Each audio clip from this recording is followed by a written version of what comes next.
Hi, welcome to the Legislators Lounge. I'm Jim Webb, the host of the show. My co-host is Brian Chiricello. Today we have with us Representative Steve Vaillancourt from Manchester. Hello, Representative. Good to be here. Nice to be back in Derry. I used to work in Derry, you know. Oh, you did? Yeah. Back in the 80s. Wow. Excellent. Well, let's start off, Representative, and we'll let you introduce yourself to maybe some of the viewers that don't know who you are. A little bit of background about yourself, and we'll get going. I've been a representative for 9 terms now. I'm running for my 10th term. Unbelievable. Seems impossible. But I guess I'm the longest serving continuous Manchester delegate. I represent Ward 8, which is the south end of Manchester, the airport, that area. I was first elected in 1996 as a Democrat. I changed parties in 2001, have been elected ever since as a Republican.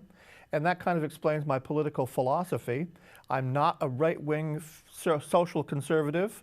I'm very liberal on social issues, was one of the few Republicans to support gay marriage, which of course is probably going to be nationwide in a few years based on what the Supreme Court did yesterday. So you can see I don't agree with Republicans on social issues like that. But I also had a big problem with the Democrats and their big spending, tax and spend policy. In fact, I was in the House in the famous day in 1999 when by a vote of 194 to 190, the Republican-controlled House passed an income tax. So that kind of soured me to Democrats. So it's always a balancing act with me. Is government a greater threat to my freedoms socially or my fiscal freedoms? So I like to sum it up in a couple of words. My philosophy is get government off your back, out of your wallet, and out of your bed. So I'm a libertarian, basically. Oh. Well, that's interesting. Yeah, and I think Jim and I have served for 4 years, and we've seen you up at the well many times when the Republicans led, and then when the Democrats led, and you're true to your word there. One of the things I'm fighting hardest for right now, for example, is the elimination or at least the change of our insane laws on marijuana. The idea that we should classify marijuana as this drug which can send you away for more than heroin is just insane. I sponsored the bill for legalization of marijuana, which in fact passed the House, then went to the Ways and Means Committee and then was killed when it came back. So I assume I'll be working on decriminalization next year and maybe wait till legalization until 2016 if elected. Right. Yeah, I also voted for decriminalization of marijuana and legalization and selling it and all that. And I kind of know where you're coming from that. It's basically could be an income source for the state. Well, the House has passed decriminalization several times in a row. In fact, even when the Republicans were in control 298 to 102, it passed the House. I think it was on a 1-vote margin. And it's always been killed in the Senate. But I have high hopes that all the states around us have decriminalized. It makes absolutely no sense. Right. Legalization is another step. We're following what's going on in Colorado.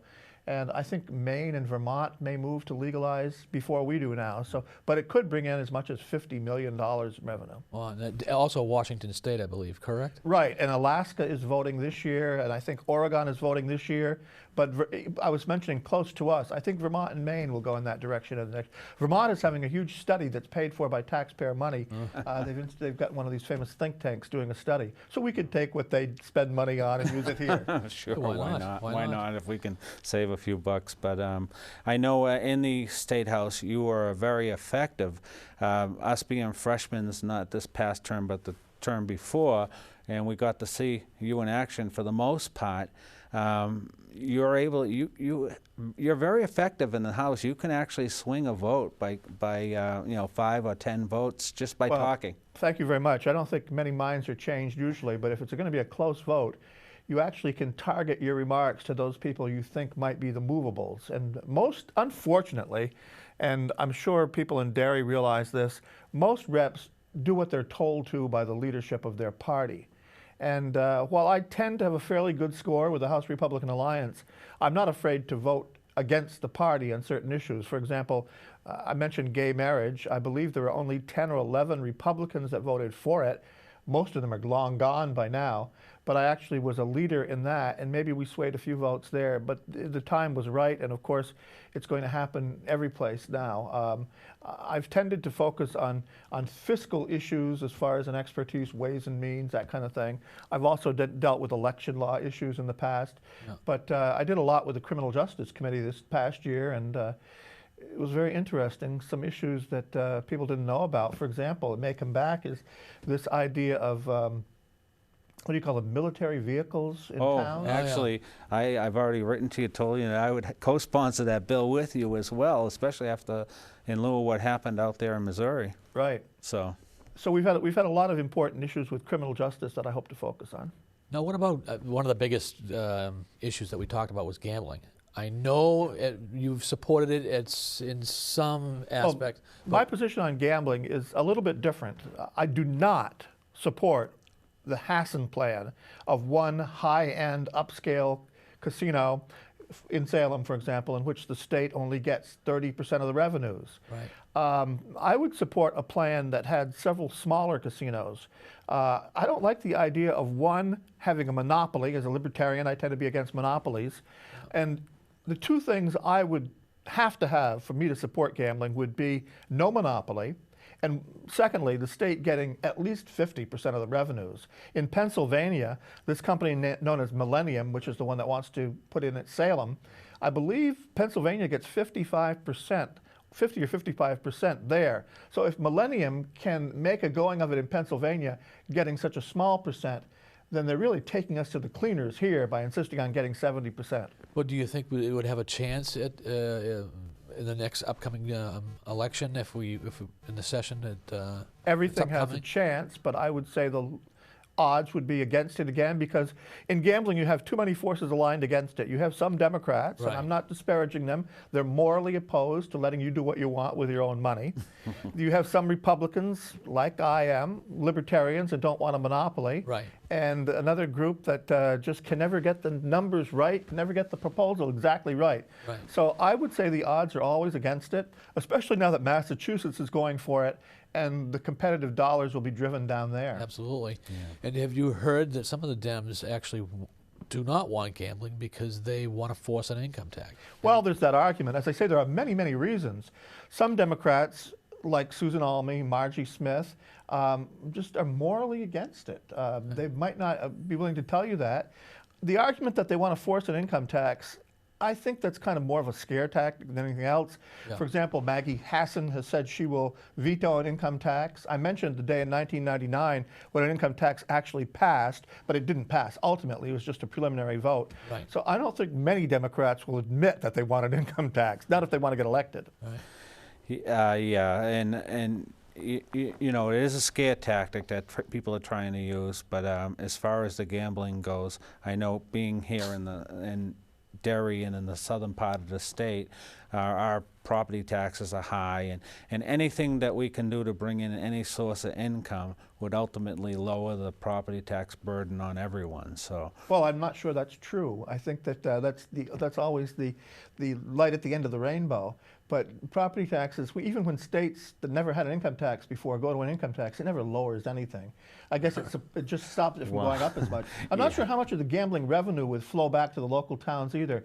I guess, Derry, you border Salem? yes, we do. We would have you would get a actually got percentage. some. We were scheduled to get $1.5 million per year, which, if the local politicians applied that to our tax rate, would lower the rate pretty significantly over a few years. That's another reason I didn't support the Salem plan, because I thought Salem ended up getting up way too much. Yeah. I mean, they should get something for being the host community, but the amount that they were going to get was way beyond 3%. what it would have cost them. Was it 3 or 4%? 3%. But you know, then we still, like everybody will say, the people that are opposed, that well, you're going to have the social issues.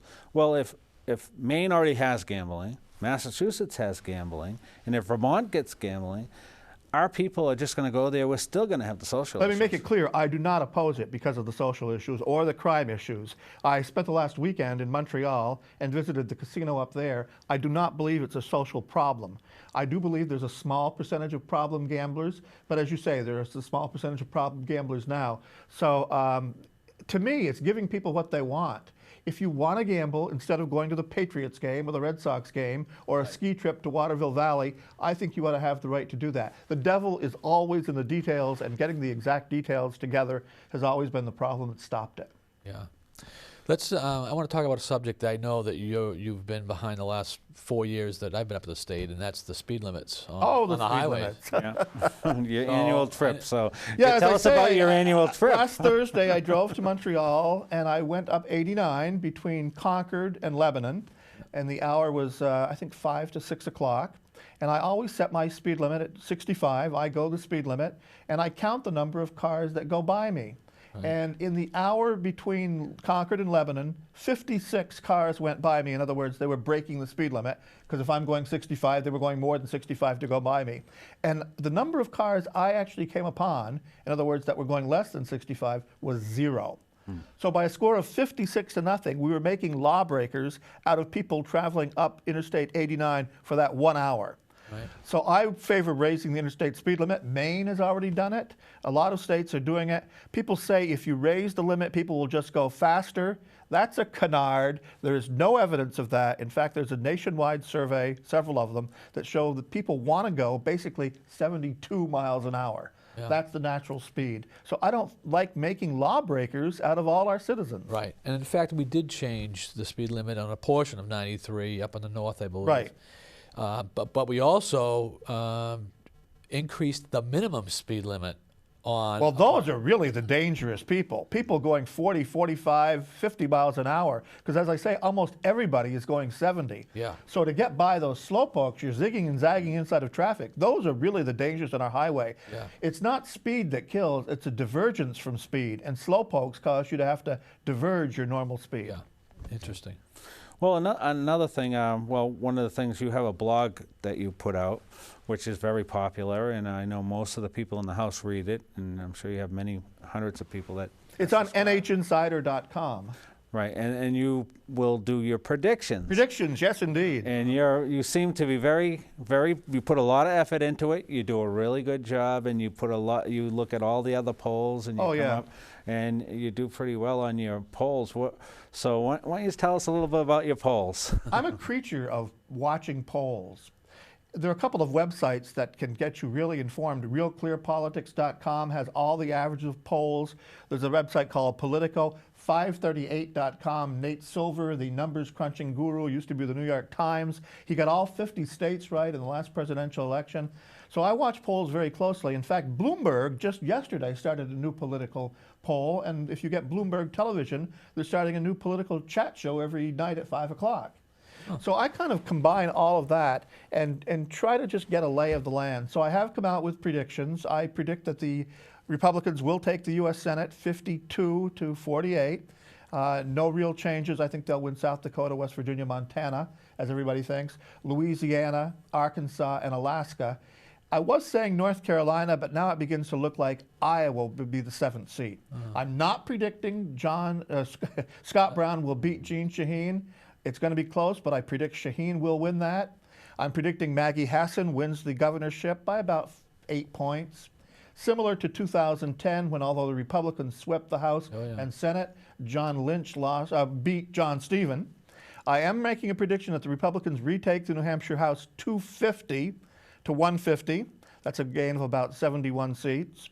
And the Senate, New Hampshire Senate, I see the Republicans picking up 2 seats to go to a 15 to 9 advantage. Right. And again, one of the greatest people about this is Andy Smith, the UNH pollster. In fact, I'm beside myself because I haven't seen his new numbers for a while. I assume they'll be out this week. Yeah. And Andy Smith is predicting over 260 seats for the Republicans in the New Hampshire House and 16 senators. Wow. So if anything, I might be a little bit low. And everything is driven by Barack Obama's numbers. Yeah. He's about 12 to 12 points, 10 to 12 points underwater. And in New Hampshire, he's 13 points down. It's very difficult for Republicans to lose when the Democratic president is as unpopular as Barack Obama is. Let's. I know you mentioned in the blog as well one of the races internally on the Republican side for possible Speaker of the House. Oh yes. There's 3 people running. Maybe you'd like to talk about that a little bit, but. Well, Bill O'Brien, a former Speaker, Gene Chandler, a former Speaker, and Lori Sanborn, whose husband is a senator from Bedford. She's a state rep from Bedford, and most people think it's going to be Chandler or O'Brien.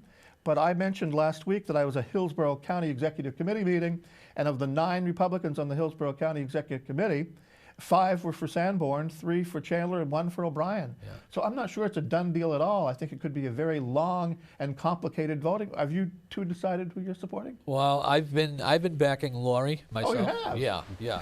And Jim I'm backing Gene. Yeah. So. And I've determined that I will vote for Lori, at least on the first ballot.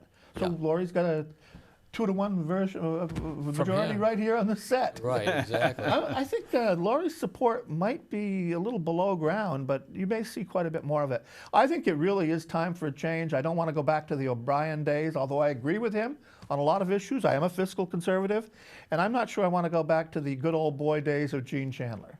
And you know, it might not be one of those 3. If you get a dynamic where nobody can get a majority, you conceivably could reach a compromise candidate. Back in the 19th century, that's how presidential nominations were always decided. You know, the 2 leaders couldn't get a majority, and back then you needed 2/3 to get the Democratic or Republican nomination. Right. And so they would settle on this dark horse candidate. So we may be in for an interesting insider dynamic there. That would be interesting. Yeah, that will be very interesting when we I think it happens, what, December, the first Wednesday in December, right? Yeah. Yeah. Yeah. That's when, no, isn't that when we get sworn in, right? Yeah, I think we elect the speaker the same day. Same oh, day- but the Republican no. caucus, Caucus right? meets That's before. a month earlier. That's Yeah. right after the November election, mid-November. Right. Yeah. So I think probably the decision will be made if the Republicans take control in the November caucus, right? Well, that's interesting. What's another topic that we had talked about? Well, there's so many interesting subjects that we've talked about over the last couple of years. I know the speed limit. I know the speaker, the big thing with the speaker last year or last session, and it seems to have carried over a little bit where there was a lot of animosity towards him from yourself and you know, limiting debate and that sort of thing, and hopefully whoever the speaker is will be more in tune. I found this session that we've been pretty cordial. Right. Well, as I said, I agreed with Bill O'Brien on a lot of issues, but he tended to act dictatorially, which was not necessary. When you have a 298 to 102 advantage, you didn't need to get up there and ram everything through. You could have let the other side speak, treated everybody fairly, and still had your way. So if anything, I was upset with his demeanor more than what he was standing for. A couple of times he tried to ram things through. I believe in absolute free speech, absolute ability to say something. We constantly were limiting debate when he was speaker. I think we only did that once or twice when Norelli was speaker. Maybe it was on the bill to, I don't know, maybe the abortion bill or something. Or they tried to limit debate and couldn't. Yes. But it was very rare that we limited debate. Yeah. And then the unanimous consent deal we had going on this year, where somebody objected or something, which is not usual or courtesy. Well, it is a typical courtesy to let anybody say anything they want at the end of the day when you can get up, and it's usually honoring somebody that's died or a war veteran, you know, Okinawa or something like that. Right. I think it was Warren Groen who wanted to get up and talk about abortion. And one Democrat, one person can object. Obviously, it's no longer unanimous consent. So one Democrat objected, and Warren wasn't allowed to say something. It's really opening a can of worms that you don't need to open. Yeah. So do you think if Bill O'Brien was to be elected Speaker of the House again, he may change and maybe a little bit softer this time around after learning that whole process?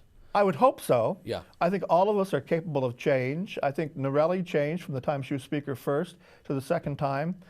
But usually there's an ingrained impulse, an urge in somebody's personality to be a certain way. So I would fear that he would revert to the old ways. That's why I would have trouble supporting him for Speaker. How about House Clerk? I'd like to get your opinion about that's who interesting. may have the insight on that. That's really inside baseball because Karen Wadsworth has been House Clerk she's for been outstanding. 20 years, Yeah. more than I've been a rep. Yeah. And she's retiring. She's at that age to retire. And there are 3 candidates running for it.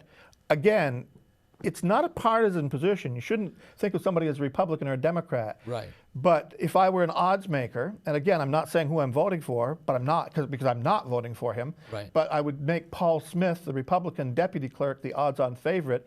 If Republicans have a huge majority in the House, probably they'd want a Republican clerk, although I don't think that way. Right. There are two Democrats running. One is Candace Bouchard. She will have no chance whatsoever because no Republicans would ever vote for her. But there's an interesting third candidate, a Democrat who's really a libertarian-minded Democrat from Manchester named Joel Winters. Right. I'm supporting Joel. I don't think I've said this. You've got a scoop. I don't think I've said it publicly before, but he knows the rules, the parliamentary procedure. I'm not big into technology, these microphones and everything. Right. He's an expert on technology, and I think the clerk's office has to move forward into technology, and he would be totally nonpartisan. Yeah. Well, technology, one of the things, for example, you can find anything about the House online, Right. except in July, when the session is over, our voting records. They do not put that online. I have to go to the House and get a physical paper copy of everybody's percentage voting record. I don't mean your own. Oh, I mean attendance? a list of all 400 reps, their attendance record. Oh, attendance. For example, I can tell you that the person running against me in my ward has only been there 20% of the time. Right. You could probably find out one of your dairy reps who hasn't been there that much. But this should all be available online so that anybody in the public could flip on and check out the voting attendance of any rep. Well, that's interesting. Now, how would somebody from the public be able to Well, tell? it's just it's a link on a web page. You scan into But a it's not PDF available file. now. It should be. That's what we're talking Well, about. what for I now. do is I went and got a physical copy, and I gave it to the media. Okay. I did a Manchester TV show in which I listed all the Manchester reps' attendance. Right. The only way to do it now is either to go there physically to get a copy or to find somebody that's done it. Yeah. And there's no reason why the clerk, whether it be Smith, Bouchard, or Joel Winters, shouldn't within a day or two have that up. And as you say, the voting records, I mean, how they vote on each bill is there, but the composite record is not. Right. And to me, it's very important that we elect people who are going to show up and do the job. I think you had one person, if I may say, in Derry who wasn't known for being there. Down to 18%. Now, Terrible. years ago, we had a representative Hofgaard, and I don't know if you've ever knew him at all from Derry. He used to have his own website, and he would post the attendance records. Well, it's very important because the first thing to do is to show up to do the job.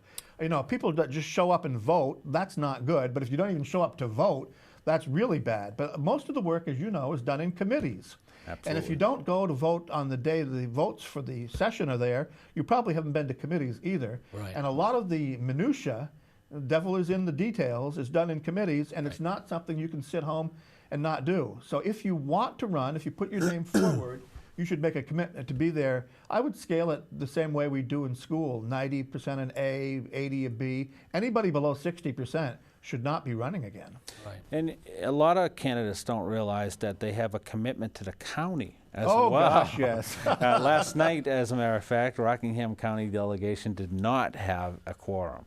So We did that once in Hillsborough County, and they sent the sheriff out to get us all to the meeting. they were thinking about it. They actually did it. It was about 10 years ago. And the county budget in Hillsborough County, I believe, is about $90 million. Wow. And a lot of that is directly to your local property tax. Yeah. But you're right, also, state reps do not realize that they're going to be on the county delegation. In Hillsborough, we have 122 delegates, and we elect an executive committee, which runs things on a day-to-day basis. It really isn't that much work. It's basically doing the budget. In Hillsborough, we do it in the spring. Right. But for a month, it's extensive, and I tend to find that a lot of Republicans who claim to be conservatives at the state level give the county anything they want to spend. Oh, that's I'm as interesting. fiscally conservative at the county level as I am at the state level, and it's usually quite a battle because we have a couple of Republicans who are not conservatives at the county level. Right. Yeah. I'd like to get your take on some of. I know we just had the platform debate Oh. not that long ago, and you know, it seems that in the Republican Party we have people. There's a push and pull happening in our party, obviously. But on the platform, what's your take on what? Well, this gets down to what I talked about at the top, that I'm not a social right-wing, red meat conservative. And I thought the right-wingers took over the Republican convention that was held, 3 weeks ago up in Manchester. They not only, there was an effort to get rid of the definition of marriage as between a man and a woman. Not only did that fail, but they made it even more anti-gay. They also have made it extremely anti-abortion. And to me, this red meat stuff goes over well with the base of the Republican Party, but it's a decreasing support in the country. I mentioned what the Supreme Court did yesterday by not hearing the appeal on the gay marriage things. They've opened up legalization into 30 states now. The Republicans are running against history when they run on some of these issues, but they tend to keep doing this in the party platform, and it's the only thing that could stop a Republican sweep in November. I think this is going to be a big year for Republicans, but these social issues have just got to stop. Yeah. Yeah, there are more important issues out there than to... Well, to me, it's a question of freedom. If you want to marry another man or a woman wants to marry another woman, you're not hurting anybody. So it's a question of your freedom. Why should I care what you do? Now, I also heard some debate about whether the state should just get out of the whole marriage business altogether and just look at civil union. Everyone's in a civil union. You and know, let the religious people deal with the marriage. Well, I mean, that's a libertarian it is a position. libertarian issue, but to me it's a false issue because usually the people that bring that up are the anti-gay marriage people. They say, all right, we'll just have the state out of government altogether. But we actually had a bill to do that in the New Hampshire House a couple of years ago. You know how much support it got? I think only about 60 votes. Yeah. So while we say we'd like to get the state out of marriage altogether, people really don't believe that. And even though I'm a libertarian, you could make the argument that marriage is good for society. A committed relationship, people defending each other through thick and thin, sickness. Marriage is probably good for society. That's why I say if marriage is good for straight people, then it's also good for gay people, not only for them, but for society as well. So as a purist libertarian, I would say get government out of marriage, but yet once you start doing that, you'll find that there's no support for it, really. Well, I tell you, I'm a justice of the peace, and I've done over 1,200 weddings. And during the course of that, I think it would actually take away from the marriage if you took government out of it, because people, they want the marriage. They want that. You know, whether it be... Now, have you done any gay? I absolutely have. How many gay weddings have you Well, done? out of 1,200, believe it or not, I've only done about 12. Well, you see, again, it's not really a question of the numbers because I think most studies show that only 5, some say 10% of the people are gay, and most of them probably don't want to get married anyway. Yeah, well... Most straight people don't want to get married heterosexuals now, right? don't either. I mean, my brother waited for 20 years before he married the woman who's now his wife, and most people end up getting divorced. Right. So it's not a question of how many, but it's a question of if you're really, and it does show you're really committed if you want to do it. Absolutely. So the fact that the percentages are small doesn't discourage me. I think they'll always be small. In fact, society tends to be moving away from commitment. And is that good for society that we refuse to commit ourselves to a lasting monogamous relationship? Is it good that we don't want to do that? Probably it's not good. Yeah. Well, That's where conservatives should really be in pushing family values of standing up for continuing your relationship and not cheating on your wife. Yeah, absolutely. we only got a couple more minutes, so I don't know if you have a last question or you want Steve to... No, Steve, chime in. do you want to close up with anything in particular that you'd want to mention that we didn't bring up? Well, I'd just like to say that elections do matter.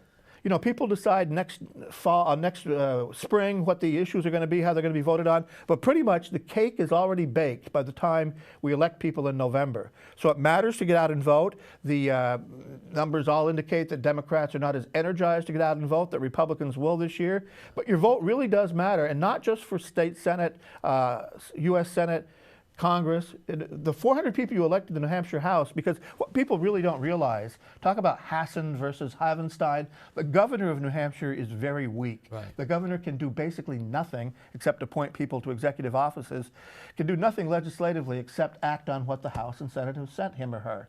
So who you elect to those offices is very important, and elections do matter. The issues that are determined next March will be really decided this November. Yeah.